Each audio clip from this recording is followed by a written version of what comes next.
오늘 우리가 함께 나누실 하나님 말씀은 요한복음 19장 23절에서 27절까지입니다. 우리 박원준 청년의 인도로 한 절씩 교독하고 마지막 절 같이 읽겠습니다. 성경 말씀 교독하겠습니다. 군인들이 예수를 십자가에 못 박고 그의 옷을 취하여 네 깃에 나눠 각각 한 깃을 얻고 속옷도 취하니 이 속옷은 호지 아니하고 위에서부터 통으로 짠 것이라. 군인들이 서로 말하되 이것을 찢지 말고 누가 얻나 제비 뽑자 하니 이는 성경에 그들이 내 옷을 나누고 내 옷을 제비 뽑나이다 한 것을 응하게 하려 함이러라. 군인들은 이런 일을 하고 예수의 십자가 곁에는 그 어머니와 이모와 글로바의 아내 마리아와 막달라 마리아가 섰는지라. 예수께서 자기의 어머니와 사랑하시는 제자가 곁에 서 있는 것을 보시고 자기 어머니께 말씀하시되 여자여 보소서 아들이니이다 하시고 또 그 제자에게 이르시되 보라 내 어머니라 하신대 그때부터 그 제자가 자기 집에 모시니라. 아멘. 할렐루야. 네, 우리 아버지 하나님의 크신 그 은혜와 그 변함없으신 사랑이 여러분과 여러분 가정에 충만하시기를 주님의 이름으로 축원합니다. 우리 그리스도인들이 좀 오해하거나 조금 잘못 생각하고 있는 부분이 뭐냐면, 우리가 예수님을 믿으면 또 정말 참된 그 믿음의 생활, 신앙생활을 하려면 다 버려야 된다라는 생각을 가져요. 그러니까 그 관계도, 가정도 이제는 끊어버려야 되고, 부모님도 끊어버리고, 형제도 끊어버리고, 그러니까 그분들이 믿지 않는다면 끊어버리고, 그동안에 자기가 사귀었던 사람들과의 관계도 끊어버리고, 뭔가 이렇게 단절하고, 또 그냥 우리 교회 우리 식구들하고만 이렇게 교회에서 이렇게 모이고 관계하는 거에 힘써야 된다. 근데 그렇게 좀 어떻게 보면 좀 한쪽으로 치우친 그런 생각들을 좀 갖는 것 같습니다. 왜냐하면 또 성경에 보면 그렇게 좀 오해할 만한 부분들이 있죠. 예수님께서 제자들을 부르실 때 베드로나 야고보나 요한이나 이런 사람들이 구물을 이렇게 손질하다가 배와 부모님을 버려두고 예수님을 따라갔더라, 이런 얘기가 있죠. 또 예수님께서 가끔 또 그런 얘기를 하십니다. 자녀나 부모나 형제나 가족들을 나보다 더 사랑하면 또 나에게 합당하지가 않다. 또 내가 너희에게 화평을 주려고 한 것이 아니라 검을 주러 하고 불을 주러 왔다. 그래서 부모가 자녀와 또 싸움이 일어나고 또 분쟁이 일어날 것이다, 이런 말씀도 하시고, 또 제자들도 예수님께 그렇게 고백하지 않습니까? 부자 청년이 와서 선생님, 제가 어떻게 해야 영원한 생명을 얻겠습니까? 그랬더니 율법은 어떻게 나와 있느냐? 예, 하나님을 사랑하고 이웃을 사랑하라고 했습니다. 그럼 그 법을 잘 지켰느냐? 제가 잘 지켰습니다. 그래? 그러면 한 가지 부족한 것이 있는데 너의 재물을 다 팔아라. 그리고 나를 따라와라. 재물을 다 팔아서 가난한 사람들에게 나눠주고 나를 따라와라, 이런 말씀을 하셨죠. 그랬더니 부자가 재물이 너무 많아가지고 그냥 근심하면서 포기하고 돌아가 버리는 그런 일이 있습니다. 그러고 났더니 제자들이 예수님께 물어보죠. 저희는 다 버리고 주님을 따랐는데요, 그러면 주님, 우리는 어떤 상을 받습니까? 우리에게 무엇이 있습니까? 그래서 예수님께서 그래, 너희들은 하나님 나라가 임할 때에 12제자들을 12 보좌에 앉아서 이 각 민족들을 심판할 것이다, 이런 너희들이 복을 줄 거다, 너희들에게 그런 명예를 주겠다, 이런 말씀을 하십니다. 또 바리새인들이나 이제 예수님을 대적하는 사람들이 예수님에 대한 그런 거짓 뉴스, 그런 잘못된 소문들을 막 퍼뜨리지 않습니까? 예수가 귀신 들렸다, 예수가 귀신 바알세불의 귀신의 왕의 힘을 받아서, 혹은 그에게 영향을 받아서 다른 귀신들을 쫓아내고 다니는 거다, 귀신 들린 이단이다, 이런 식으로 소문을 내고 다닙니다. 그랬더니 저 멀리 갈릴리 나사렛에 고향에 있는 우리 어머니하고 동생들이 예수님을 데리러 오지 않습니까? 예수님을 찾으러 옵니다. 그러다가 문전박대를 당하죠. 누가 내 어머니고 누가 내 형제 자매냐? 여기 있는 사람들, 하나님의 뜻대로 행하는 사람들이 내 형제 자매고 가족이다, 이렇게 또 얘기를 하시니까 뭔가 예수님을 믿는다는 것, 예수 그리스도를 우리의 주인으로 모시고 살아간다는 것이 가족과의 관계를 단절하고, 또 그동안 내가 알고 지냈던 모든 사람들과의 관계를 단절하고 그냥 무조건 끊어버려야 되느냐라는 그런 생각이 좀 들게 될 때가 있습니다. 그런데 예수님께서는요, 항상 일관적으로 가르치셨어요. 바리새인들을 야단치시면서 책망하시면서 뭐라고 하셨냐면, 너희가 정말 내 부모를 공경하라, 내 부모를 사랑하고 공경하라, 이것이 약속 있는 첫 계명인데 이것이 하나님의 법임에도 불구하고 너희들은 그것을 지키지 않는다.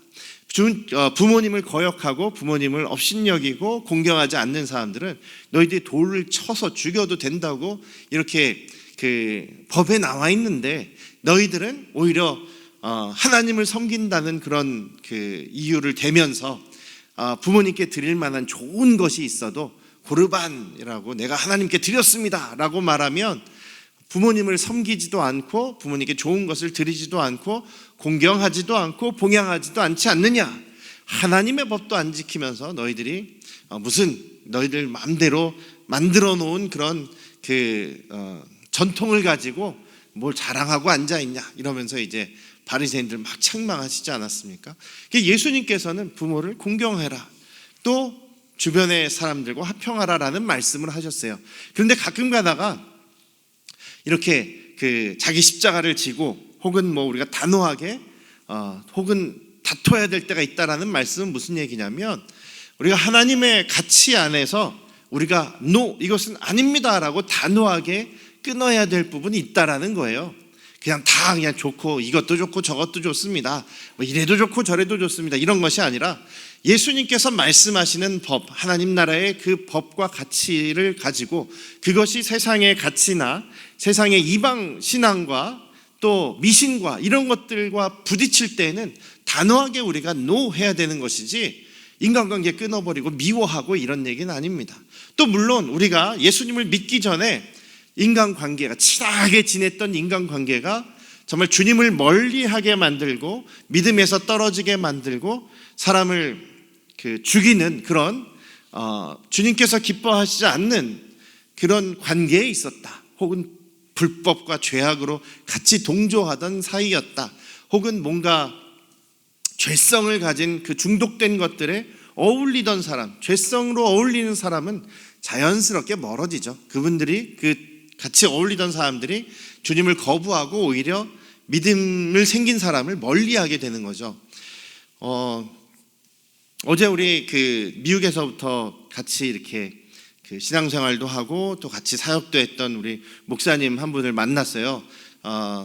지금 이제 서울에서 개척을 하고 계신 목사님이신데 저보다 대학교 한 3년 선배인데 이제 우리가 교회에서 만났으니까 그런 거 없이 그냥 같이 이렇게 친하게 지내는데, 이제 신학교에 공부하러 이제 갔다가 거기서 이제 저녁 식사를 하러 이제 시내에 잠깐 나갔었는데, 목사님들 몇 명하고 같이 식사를 하는데 중간에서 길 위에서 이렇게 유흥업소를 호객행위하는 사람을 만난 거예요.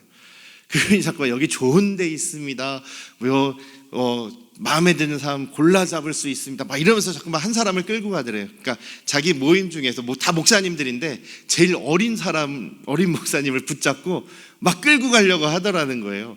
그래서 난처해하면서 자기 아니라고 막 이러는데, 이제 이 목사님이 그분을 조용히 이야기하면서 저희가 목사입니다 하면서 우리가 거긴 갈 수가 없습니다 이렇게 얘기를 하는데, 그분이 딱 마음에 드는 생각이 이분에게 예수님을 전하고 싶다라는 그런 생각이 강하게 들었다는 거예요. 그래서 지금 잠깐 시간, 이제 일하는 건지 알고 있는데 잠깐 시간을 좀 내면 내가 좀 예수님을 전하고 싶다, 지금 신앙을 얘기하고 싶다라고 이렇게 강하게 얘기를 했다는 거예요. 그러면은 자기가 듣겠습니다. 근데 저기서 주인이 보고 있으니까 약간 주인에게 등을 돌리고 이렇게 뭔가 일을 하는 것처럼 하면서 얘기를 들었다는 거예요. 전도를 했다는 거예요. 그 자리에서 한 5분에서 10분 사이로 얘기를 했다는 거예요. 그래서 이 친구가 일하다 말고 호객행위 하다 말고 여기서 예수님을 영접했다는 거예요. 예수님을 자기의 주님으로 영접했다는 거예요. 그러면서 같이 기도하고, 이제 제가 어떻게 살아야 됩니까? 물어보니까 이제 신앙생활을 해야 되고, 그 다음에 또 중요한 것이 이제 예수님을 당신의 주님으로 모셨으니 이제 아마 당신의 마음 속에서 예수님께서 그런 마음을 주실 거다. 이게 죄악된 것, 주님이 기뻐하시지 않는 것, 사람들의 영혼을 상하게 하는 것, 사람의 몸을 상하게 하는 것, 그런 일은 아마 바꾸라고 하실 겁니다. 그러니 그런 것도 기도하면서 이제는 신앙생활을 하면서 바꿔가십시다. 그랬더니 그 친구가 고민하면서 알겠습니다. 이렇게 자기가 이제 일 그만두겠습니다. 이런 얘기를 했다는 거예요. 자기의 그 예수님을 영접하면 예수님께서 우리 안에 들어오십니다. 그리고 예수님께서 우리의 주인이 되시죠. 그렇다고 한다면 예수님께서 우리 안에 계시면 우리의 마음속에 계속 말씀을 하실 거예요. 너의 몸을 상하게 하는 것, 그거는 좀 이제 끊어야 되지 않겠느냐. 너의 그 관계에서 잘못했던 것, 이런 건 이제 고쳐야 되지 않겠느냐. 그걸 양심으로 말씀해 주시고 마음속에서 말씀해 주셔서 이제 변화되게 되는 것이죠. 믿음의 사람들은 그래서 거듭나는 변화가 있게 되는 것입니다. 그런데 그것은 이제 죄와 관련된 것들에 대해서는 조금씩 끊어지게 될 것인데, 그렇지 않고 우리가 일부러 내가 예수님을 믿으니까 나는 이제부터 끊어야 돼, 이런 것은 또 완전히 다른 문제죠. 예수님께서도 항상 제자들에게 무조건 항상 끊어버려라, 버려라, 이런 가르침을 하시지 않으셨습니다. 그리고 제자들도요, 예수님을 따라갈 때 아버지를 버려두고 금을 들는 것을 내팽겨치고 예수님을 따랐다라고 할 때 다 버리고 다 팔아 넘기고 부모님과의 관계를 단절하고 예수님을 따른 게 아니었어요. 그냥 잠깐 내려놓고 지금 자신들이 하고 있던 생업, 어부일 하고 있던 그 직업을 잠깐 내려놓고 부모님을 잘 옆에서 같이 살면서 모시던 것을 잠깐 내려놓고 예수님을 집중해서 따라다니면서 무슨 생각을 하고 있냐면, 이제 좀 있으면 우리가 예수님을 왕으로 모시면 이제 이 어부일 하던 것보다 더 큰 일을 하게 되는 것이다 라고 생각을 하는 거죠. 그리고 그 가족들도요, 다 동의를 한 거예요. 그래 네가 해봐라, 잘했다, 해봐라 라고 하는 거예요. 어떻게 알 수 있냐면 나중에 세베대의 어머니가 찾아오지 않습니까? 세베대 어머니가 예수님을 찾아오잖아요. 예수님, 선생님, 저희 아들들이 정말 예수님을 가까이서 잘 모시고 있지 않습니까? 그러니 예수님이 이제 곧 왕이 되시면 하나를 예수님의 우편에, 하나를 좌편에 세워주십시오.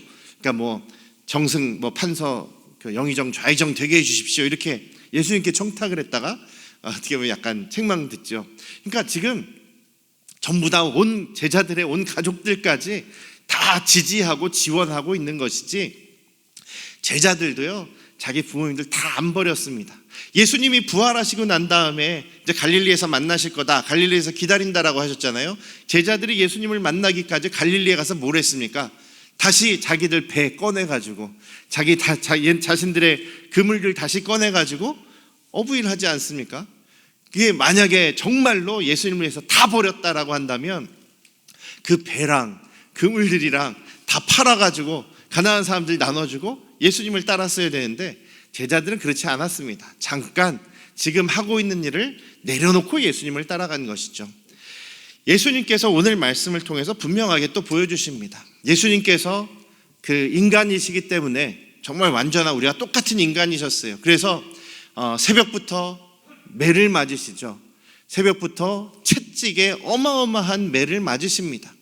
그래서 그 매를 맞으시고 피를 너무나 많이 흘려가지고 이제 아침 9시쯤에 이제 십자가에 달리시게 되는데, 십자가를 지고 그 골고다 언덕까지 가지를 못해요. 그래서 계속 넘어지니까 이거 십자가에 달리기 전에 이 사람 죽어버리겠다라고 해서 로마 군인들이, 그 십자가형을 집행하는 로마 군인들이 구레네 사람 시몬을 억지로 끌어다가 십자가를 대신 지게 했던 것 아니겠습니까? 그때부터 예수님께서 그 정말 죽음의 고통을 계속 겪고 계신 상태에서 정말 어떨 때는 크게 외치듯이, 어떨 때는 탄식하듯이, 어떨 때는 좀 부드럽게 얘기하시듯이 그 고통을 참으시면서 하시는 이야기가 7마디가 여기 성경에 기록되어 있는 것이죠. 첫 번째는 우리가 지난주에 나눴던 것처럼 아버지여 저들을 사해 주십시오, 용서해 주십시오. 저들은 지금 자기들이 무슨 짓을 하는지 알지 못합니다. 용서를 위한 중보기도를 하셨고, 두 번째는 한쪽 편에 있는 강도에게 네가 오늘 나와 함께 낙원에 있을 것이다 라는 말씀을 두 번째로 하셨어요. 세 번째 말씀이 오늘 저희들이 읽은 이 말씀입니다. 여자여 보소서 아들입니다. 보라 너의 어머니다 이렇게만 말씀했는데 요한이 그것을 알아차리고 이 예수님의 어머니 마리아를 나에게 부탁하시는구나 라고 알고 알아듣고 그때부터 예수님의 육신의 어머니 마리아를 모신 것이죠. 지금도 카톨릭이나 이 천주교에서는 마리아를 굉장히 신성시합니다. 마리아를 신앙합니다. 그리고 기도를 마리아의 이름으로 기도를 해요. 근데 그러면서 하는 얘기가 예수님은 효자였기 때문에 이 십자가에서도 어머니를 부탁할 정도로 효자였기 때문에 우리가 어떻게 감히 사람이 어떻게 감히 그 전능하신 신에게 우리 예수님께 어떻게 기도할 수 있겠냐. 그래서 예수님이 사랑하시는 어머니 마리아에게 기도를 하면 청탁을 하면 어머니가 아들에게 얘기해 주시고 가나의 혼인잔치 얘기 여기에 보면 그렇게 나오잖아요. 어머니가 어떻게 좀 해라고 하니까 효성이 많으신 예수님께서 들어주시지 않느냐. 그러면서 예수님이 어머니 말을 잘 들어주시지 않네. 그러니까 어머니한테 기도하는 거지. 그러면서 어머니가 굉장히 신성시 되는 것처럼 얘기하는데 오늘 본문도 그렇고요. 성경에서는 예수님께서 예수님의 육신의 어머니 마리아를 신성시하지 않습니다. 자기와 똑같은 그런 지위나 높이로 대하지 않습니다. 어떻게 할 수 있느냐? 예수님께서 오늘 어머니에게 하시는 말씀이 부르는 호칭이 뭐라고 되어 있습니까? 여자여라고 부르죠. 예수님께서 어머니를 홍길동전에 나오는 것처럼 그래서 아버지를 아버지라 부르지 못하고 형님을 형님이라 하지 못하고 이런 그런 문제가 있어서 어머니라고 못 부르는 게 아닙니다. 예수님께서 공생애를 하기 전 30년 동안 30살까지는 예수님께서 어머니와 육신의 형제들을 다 돌보지 않았습니까? 아버지 요셉이 일찍 돌아가셨다 그래요. 그래서 그 다음부터 예수님께서 소년 가장이 돼서 그 목수일을 하시면서 가정을 이렇게 부양을 하셨습니다. 30살이 돼서 이제 동생들도 어느 정도 이제 자라나고 났을 때 또 이제 하나님의 때가 되었을 때 예수님께서 이제 공생애를 십자가를 지시기 위한 그 사역을 시작하시는 것이죠. 그러면서 예수님께서 많은 사람들을 만나시는데 그때는 항상 딱 좀 거리를 좀 두십니다. 그러니까 어떤 사람이든지 공식적으로 부르시는 이 호칭을 보면 알 수 있어요. 여자여라고 지금 어머니에게 얘기를 하죠. 그 호칭은 예수님께서 결혼한 여성들을 부를 때 항상 여자여라고 부릅니다. 결혼한 여성들을 부르는 호칭이에요. 결혼하지 않은 한 10대 청소년들이나 그 정도 좀 아직 어린 성인이 되지 않은 사람들에게 뭐라고 부릅니까? 소자야, 작은 자야 이렇게 얘기를 하시죠. 그 다음에 더 어린 사람들은 아이야 이렇게 부르죠. 그리고 아직 성인이 돼 있어도 결혼하지 않은 그런 처녀 총각들은 이제 내 딸아, 아들아 이렇게 예수님께서 부르셨던 것이죠. 그러니까 메시아로서 그리스도로서 모든 사람들을 이제 공식적으로 공적으로 대하는 겁니다. 그러니까 예수님의 어머니 마리아도 이렇게 공적으로 대하는 거예요. 그래서 예수님이 어머니라고 해서 이렇게 막 떠받들거나 예수님께서 그러진 않으셨습니다. 그렇다고 해서 끊어버리지도 않으셨다는 얘기죠. 오늘 지금 이 십자가의 그 고통 속에서도 어머니를 제자 요한에게 부탁을 하고 계신 것이죠. 예수님께서는 항상 제자들이나 바리새인들을 야단치실 때도 부모를 공경하라는 말씀을 하셨습니다. 근데 그 가르침이 제자들에게도 이어지지 않았습니까? 예수님의 제자들이 나중에 어떻게 가르칩니까? 너희들이 눈에 보이는 아버지, 눈에 보이는 어머니도 공경하지 못하고 눈에 보이는 형제 자매도 사랑하지 못하면서 어떻게 눈에 보이지 않는 하나님을 사랑한다고 그렇게 이야기할 수 있겠느냐? 그렇게 제자들도 나중에 가르치지 않습니까? 예수님께서는 한결같으세요. 예수님께서는 변함없으십니다. 또 예수님께서 가르치신 것을 그대로 예수님도 순종하십니다. 그리고 그대로 실천하십니다. 어떤 마음을 가지고 계셨을까요? 십자가에서 자기 어머니를 내려다보고 있을 때 그 예수님의 마음은 긍휼히 여기는 마음 그리고 사랑의 마음으로 그 어머니를 바라보셨다라고 저는 그렇게 믿습니다. 우리가 우리 주변에 혹은 가족이나 친척이나 또 주변의 사람들이 신앙이 없는 사람이나 하더라도 우리가 그렇게 그냥 끊어버리는 태도나 그런 마음이 아니라 예수님께서 어머니를 대하셨듯 또 주변의 사람들을 대하셨듯 사랑함으로 긍휼히 여김으로 대하는 그런 저희들 되시기를 주님의 이름으로 축원합니다. 그렇게 예수님께서도 사랑의 모습으로 또 긍휼히 여김으로 대하셨을 때, 어머니를 또 맡기시고 책임지도록 이렇게 부탁하셨을 때, 그 어머니는 계속해서 그 자리를 지키고 있다가 부활하신 예수님을 만나게 되죠. 부활하신 예수님을 어머니 마리아도, 예수님의 동생들도 만나게 됩니다. 육신의 가족들도 부활하신 예수님을 만나고 나서 믿음의 길에 들어가게 됩니다.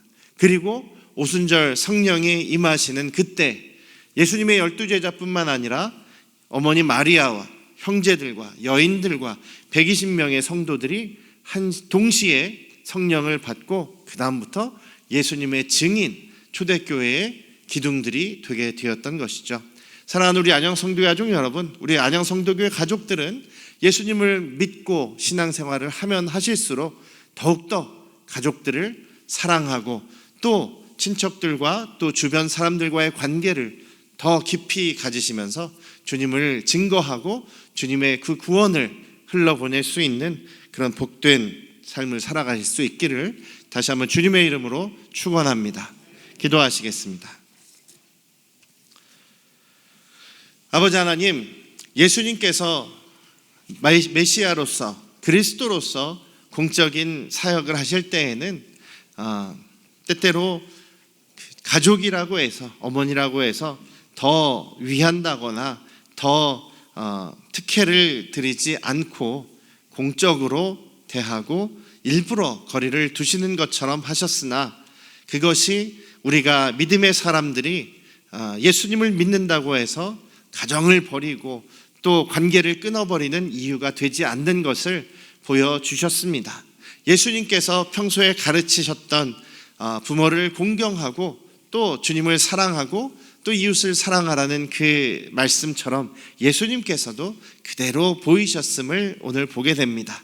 우리가 서로를 사랑하는 모습으로 또 긍휼히 여기는 모습으로 주님의 증인이 되어서 그들로 하여금 주님을 더 알게 되고 주님을 믿는 믿음으로 들어갈 수 있도록 우리를 사용하시옵소서. 교회가 교회되고 또한 주님의 자녀가 정말 주님의 자녀, 참된 그리스도인으로서 우리가 살아가는 안양성도교회가 되도록 우리를 붙잡아 주시옵소서. 감사드리며 예수님의 이름으로 기도드렸사옵나이다. 아멘.